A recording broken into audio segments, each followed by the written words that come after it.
Well, change of plans is so now it's to run myself over.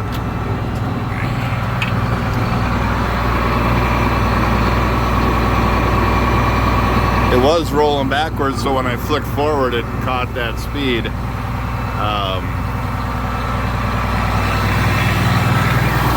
Change of plans is Big Sexy here is kind of gelling up. So we'll take and I gotta get the axles out of the shop from that 4430, and then I can get him in there. So I need the pallet forks. I'll get the pallet forks on and do that. So for the cows right now, I will change shoes, and I think I'll have to go out there and always take the truck down on the road. Whoop, where am I? I'll take the truck down the road and I got the pallet forks. And I'll just walk. You can see by the flag, the wind isn't that bad. I got jeans on, so I should easily be able to survive. It's up to like 10 below right now, so I should be just fine. I'll put my coveralls on, I think, for the shop, my onesie that I wear in the shop. And yes, that is manure in the farmyard, because yes, the cows did walk themselves home the other day. Apparently somebody forgot to shut the gate and the cows, Dad looks out the window in the shop and there's the cows walking down the road. You're like, okay. So I went out on the road, and them sons of bucks, I went out to the road to turn them around and just walk them back down, but they just, duck and jive all around me, and I'm like, well, screw this, somebody's gonna split a hip on that ice covered road.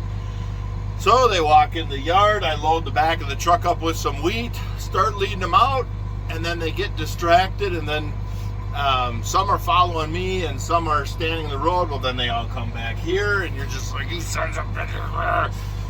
So you bring the truck back, I put Dad in the truck, they start following him out the yard, and I start bringing up the rear, and yep, everything's going good. And then the last cow in front of me, she turns and goes around the house, and you're like, what are you doing? And so you try and cut her off, but she takes off, and so then she comes around the house. Well, then by the time you're like, oh my God, you stupid, and you yelled a bunch of curse words. Well, now half a dozen others followed her. So now they come around here and they go into this old pasture to cut across to get to the other cows. The other cows get to the other pasture road where the hay bales are. They start coming this way. So the whole herd now is coming back this way. And you're like, you sons of... And so... But they wouldn't turn around and go back, so then they walk around the barn, because their lane used to be here when we were grazing the alfalfa field in the spring. So they walk up to that lane and start coming back to this side.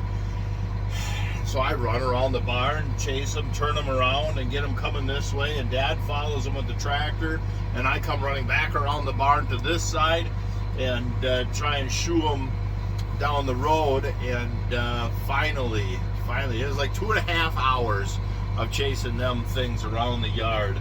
And I guarantee, I've said it a million times, that if vegans handled cattle, we would not have vegans, plain and simple. But let's get this guy in the shop so he can start warming up, and have the remote with me. So he can start warming up, and then we'll get in the pickup and go check the cows. I question if the one tire has fluid in it, because how they're hanging on the forks. It sure seems like this left side seems to be heavy. So we can just set these here in the snow, and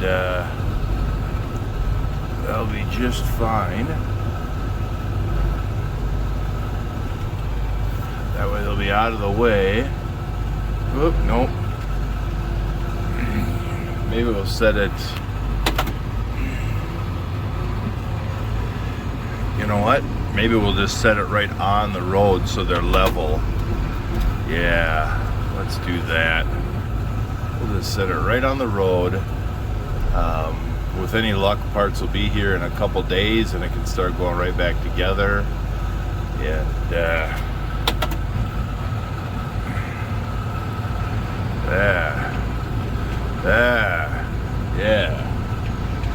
They roll away. That'd be funny. Now, let's see if we can, I don't know what's in my way. Well, let's get Big Sexy in there. I might just have to move the cherry picker and hit it with the forks. Yeah, I gotta move that cherry picker. He fit.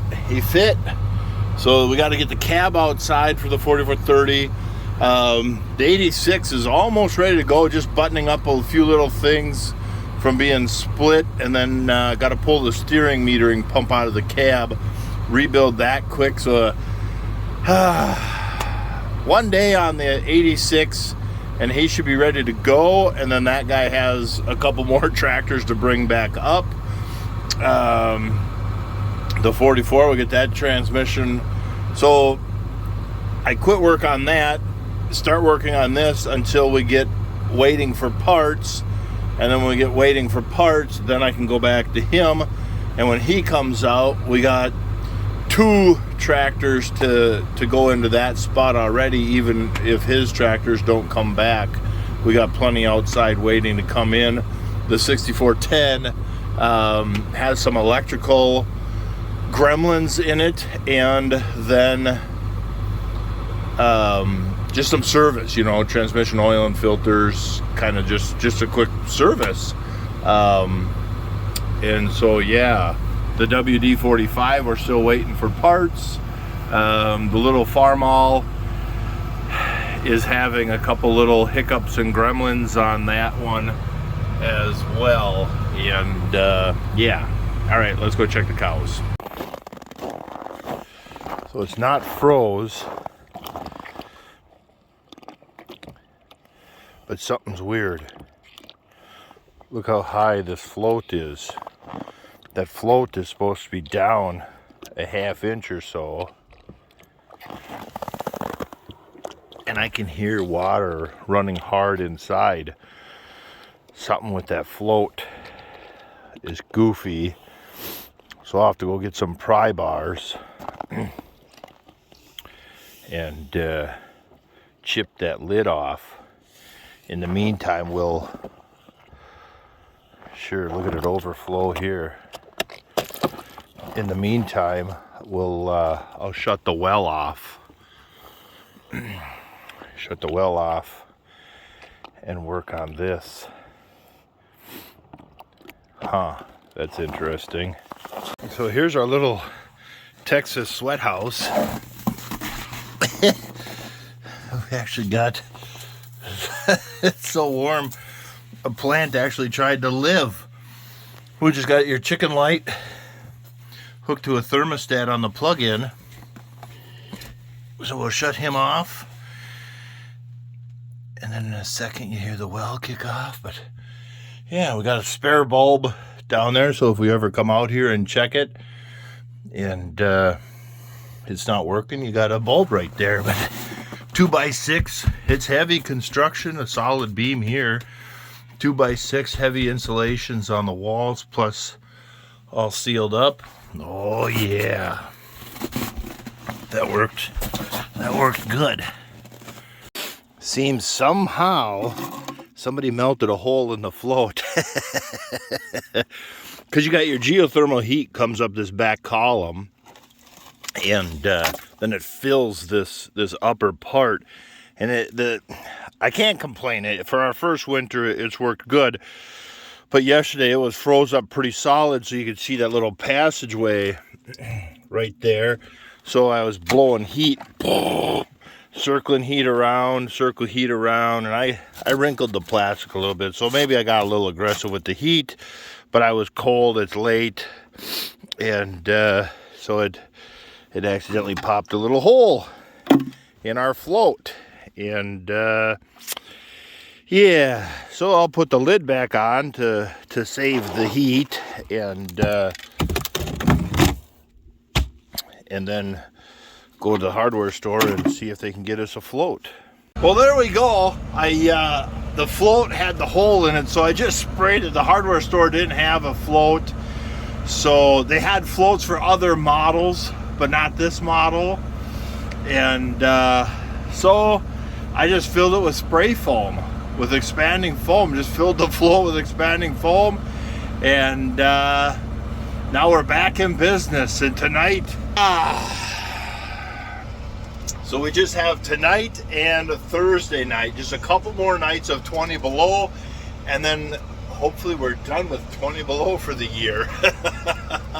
I love winter, I love the snow and outdoor fun.